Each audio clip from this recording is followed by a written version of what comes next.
নমস্কার, নন্দিনীর সাতকাহনের আরও একটি নতুন এনার্জেটিক ব্লগে আপনাদের স্বাগত। আশা করি সবাই সুস্থ এবং ভালো আছেন। আজকে খুব সকাল সকাল 6:30 থেকে ভিডিও শুরু করলাম। ঘুম থেকে উঠেছি 5:30টার সময়। টুকটাক কিছু কাজকর্ম করে ওয়াশিং মেশিনটা আগে চালিয়ে দিয়েছি। প্রচুর জামা কাপড় সহ বেড কাভার অনেক কিছু কাচার ছিল। মোটামুটি কাচাকাচি হয়ে গেছে। এরই মধ্যে হাজবেন্ডও ঘুম থেকে উঠে গেছে। তো এই ঘরের বিছানাটা আগে গুছিয়ে তারপরে জামা কাপড়গুলো ছাদে মেলতে যাব। আজকে সকাল সকাল উঠেই দেখি যে ওয়েদারটা বেশ ভালো, তো ঘুম থেকে উঠে দেরি না করে আগে কাচাকাচিটা কমপ্লিট করছি। তো গতকাল রাতেই এই ঘরের বেড কাভারটাও চেঞ্জ করে নিয়েছি। প্ল্যান করেছিলাম যে সকালে উঠে আগে কাচাকাচি করে নেব। তো এই ঘরের বেড কাভারটাও কাচার দরকার ছিল। হাজবেন্ড আজকে বাড়িতে, ঘুম থেকে যদি দেরি করে ওঠে তাহলে আর এই বেড কাভারটা কাচা হতো না। তাই গতকাল রাতেই বেড কাভারটা চেঞ্জ করে নিয়েছি।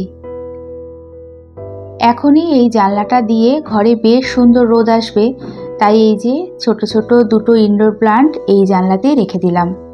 এখানে অনেকক্ষণ রোদ পাবে। আর আজকে জল দিলাম না, দেখলাম যে মাটিগুলো ভেজাই রয়েছে। আমাদের ঘরের বিছানাটা গুছিয়ে নিয়ে সোজা 2 বালতি জামা কাপড় নিয়ে ছাদে চলে এসেছি। এখন সকাল ওই 7টা বাজে।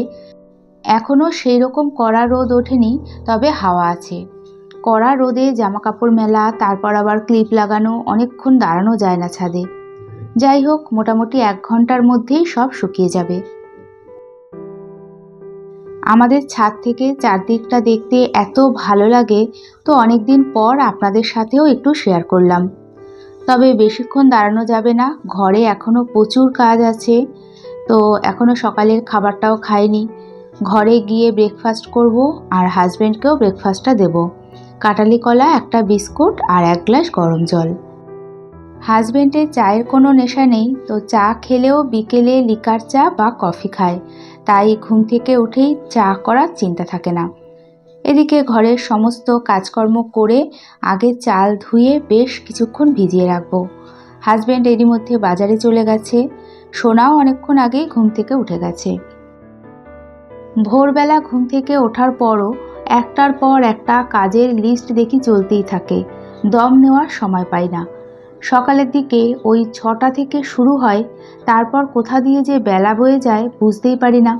কম বেশি মোটামুটি বেশিরভাগ গৃহিণীদেরই একই অবস্থা। তার মধ্যেও আমরা যতটা পারি আমাদের সুবিধা মতো কাজগুলো গুছিয়ে নিই, যাতে একটু রেস্ট পাই। সংসারে সবার খেয়াল রাখার পাশাপাশি নিজের জন্য যাতে একটু সময় বের করতে পারি। চাল ভিজিয়ে রেখে সবজিপাতি সমস্ত কিছু কেটে রেডি করে নিয়েছি। পেঁয়াজ কেটে রেখেছি, মশলাও রেডি করে নিয়েছি। রসুন ছাড়িয়ে সমস্ত কিছু কাটাকাটি করতে অনেকটা সময় লেগেছে। এখন আগে ভাত বসিয়ে দেব। আজকে ভাত বলতে ফ্রাইড রাইস করব, তার জন্যই ভাতটা করে নিচ্ছি। এরই মধ্যে হাজব্যান্ডও বাজার থেকে চলে এসেছে। তো সকালেই আজকে ঠিক হয়েছে যে ফ্রাইড রাইস আর চিকেন কষা রান্না হবে। আবার 11টা নাগাদ একটু কল্যাণীর দিকে যাব। রোদ উঠতেই তো গরম শুরু হয়ে গেছে। এই গরমের মধ্যে সংসারের সমস্ত কাজ, তার পাশাপাশি সবজি কাটা, মশলা রেডি করা, মাংস ধোয়া আর রান্না, এগুলো করতে গিয়ে অনেকটা সময় লেগে যায়। তাই বলেছিলাম যে চিকেন আর আলু পেঁয়াজ এগুলো নিয়ে এসো, আজকে কোনো সবজি আনতে হবে না। তো দেখি আলু পেঁয়াজের সাথে বিভিন্ন রকম সবজিও নিয়ে এসেছে। আগে রান্না করব না আগে সবজি গোছাবো? সবজি সাথে সাথেই প্যাকেট থেকে ঢেলে না রাখলে গরমে আবার কিরকম ভাবসে যায়। এদিকে আগে তাড়াতাড়ি করে চিকেনটা ধুয়ে নিয়ে চিকেনটা আগে রান্না করব। মশলার মধ্যে শুধু আদা, রসুন, কাঁচা লঙ্কা পেস্ট করে নিয়েছি। তেলের মধ্যে গোটা গরম মশলা, শুকনো লঙ্কা ফোড়ন দিয়ে পেঁয়াজ ভেজে নিয়েছি। তারপর যতটুকু প্রয়োজন জিরে গুঁড়ো, হলুদ, কাশ্মীরি লঙ্কার গুঁড়ো আর টমেটোটা পেস্ট করে দিয়েছি। এবার এটাকে ভালো করে অনেকক্ষণ ধরে কষিয়ে নেব। খুব তাড়াতাড়ি করে রান্না করছি। ওই যে বললাম একটু কল্যাণের দিকে যাব। অনেক দিন হয়েছে বাড়ির দিকে যাইনি। হাজব্যান্ড দিল্লি যাওয়ার আগে গেছিলাম, তাও প্রায় 22-24 দিন তো হতেই চলল। মাঝে অবশ্য মা আর বাবা এসেছিল। তো যাই হোক, আজকে কল্যাণী যাব বলে মাকে বলেছি তোমার আর রান্না করতে হবে না দুপুরের, আমি ফ্রাইড রাইস আর চিকেন কষা নিয়ে যাব। এদিকে সমস্ত সবজি কিন্তু গোছানো হয়ে গেছে। আসলে তাড়াহুড়ো দেখে হাজব্যান্ড মেনলি সবজিগুলোই ফ্রিজে একটু গুছিয়ে রেখেছে। ভেন্ডি, পটল, টমেটো, সজনের ডাঁটা আরও অনেক কিছু। আলু পেঁয়াজ তো আমি ক্যাবিনেটের ভেতরে সেলফে রাখি, তা ওটা আমি গুছিয়ে রাখবো। খুব বেশি কিছু না, একটু আধটু যদি হাজব্যান্ডরা ঘরের কাজে সাহায্য করে সেটাই আমাদের কাছে অনেক। অনেক ছেলেরাই আছে বা হাজব্যান্ডরা আছে ঘরে বেশ টুকটাক অনেক কাজ করে। সত্যি এটা খুব ভালো, হাউসওয়াইফদের অনেকটা উপকার হয়। আর যারা সেইভাবে ঘরে কিছু করে না, তারা যখন নিজের ইচ্ছায় ঘরের কাজে এতটুকু সাহায্য করে, সেটাই তখন মনে হয় যে কত কাজ করে দিল। আমারও অবস্থা ঠিক সেই রকম। যাই হোক, ওদিকে আস্তে আস্তে চিকেনটা কষানো হচ্ছে, এদিকে ফ্রাইড রাইসের সবজিগুলো ভেজে নেব।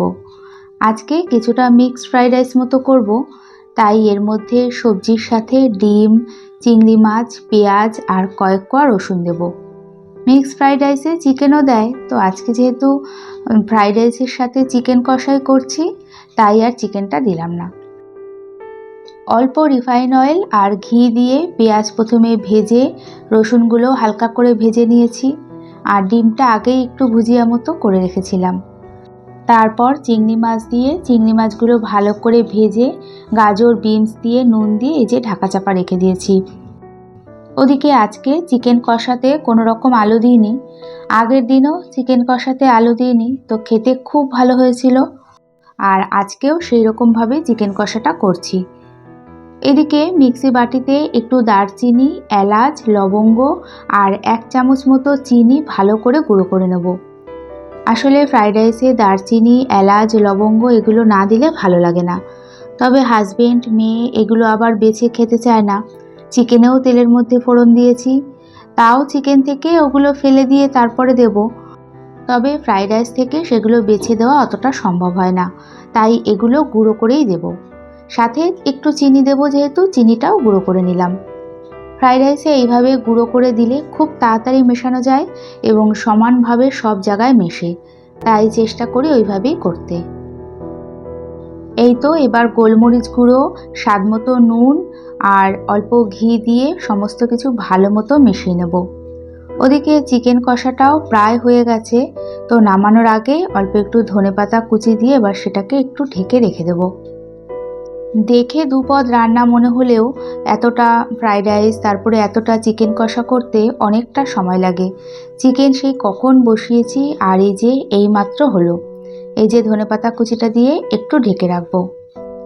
এই তো মোটামুটি আমার রান্নাবান্না কমপ্লিট। সিম্পল অথচ special lunch, mixed fried rice আর ঝাল ঝাল চিকেন কষা। তার সাথে ঘরে মিষ্টি আছে, আইসক্রিম আছে, আর ওদিকে মা ফোন করেছিল, মা নাকি চাটনি করেছে। এগুলোর পরে একটু চাটনি হলে ভালোই হয়। ওদিকে সিঙ্কে একটার পর একটা প্রচুর বাসন জমে গেছে, তো বাসন মাজার সময় পাইনি। বেশিরভাগ দিন রান্না করতে করতেই কিছুটা বাসন মেজে ধুয়ে নিই, তো আজকে একা হাতে আর হয়নি। আজকে দেখতেই পেলেন এক চুটকিতে এই যে বাসনগুলো সব মেজে ধুয়ে নিয়েছি। এখন রান্নাঘরটাও ভালো করে পরিষ্কার করে নেব। প্রথমেই গ্যাস ওভেন, কাউন্টার টপটা ডিশওয়াশ জেল আর স্কচব্রাইট দিয়ে ভালো করে ক্লিন করে নিচ্ছি।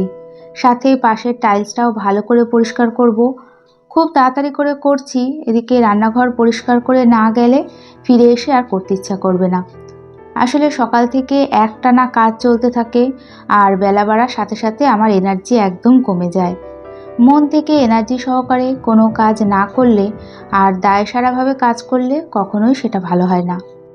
ফিরে এসে অপরিষ্কার রান্নাঘর দেখার থেকে এখন এই যে ভালো করে একটু পরিষ্কার করে নিই, তাহলে দেখতেও ভালো লাগবে। তারপর তো আবার দুপুরের বাসন আছে।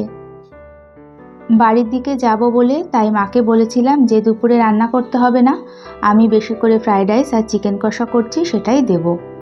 বাবা তো ওই 11টা থেকে 11:30টার মধ্যে প্রতিদিন দুপুরের খাবারটা খেয়ে নেয়।